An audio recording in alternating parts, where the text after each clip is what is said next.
Hello everyone. तो लो जी आ गया खेसारी लाल यादव जी और कल्याणी सिंह का एक बहुत ही बेहतरीन वीडियो सॉन्ग जो कि फुल वीडियो सॉन्ग में रिलीज हो चुका है।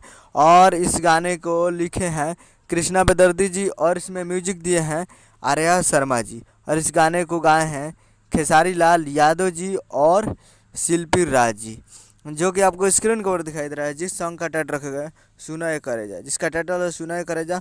और वीडियो में है खेसारी लाल यादव जी और कल्याणी सिंह जी, फिट में है कल्याणी सिंह जी। और ये बहुत ही बेहतरीन वीडियो सॉन्ग है और करीब 2 घंटे में इस पे 60,000 के करीब इस पे व्यूज हो चुका है और लाइक हो चुका है 31,000 और कमेंट हो गया है 4.4 के।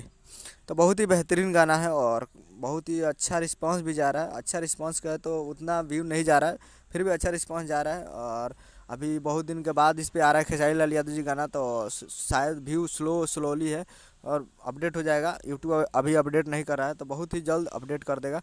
तो अच्छा रिस्पांस है। तो आप लोग अभी तक इस गाने को नहीं देखे हैं तो आप लोग जाकर नीमन भोजपुरी यूट्यूब चैनल पे फुल वीडियो सॉन्ग को जाकर देख सकते हैं, जो कि काफ़ी बेहतरीन वीडियो सॉन्ग। तो जाइए और जाकर नीमन भोजपुरी पे देखिए और फुल वीडियो सॉन्ग को प्यार दीजिए। उम्मीद कर रहा हूँ वीडियो चला, चैनल सब्सक्राइब लगा। मिलते हैं अगले वीडियो में। जय हिंद, जय भोजपुर।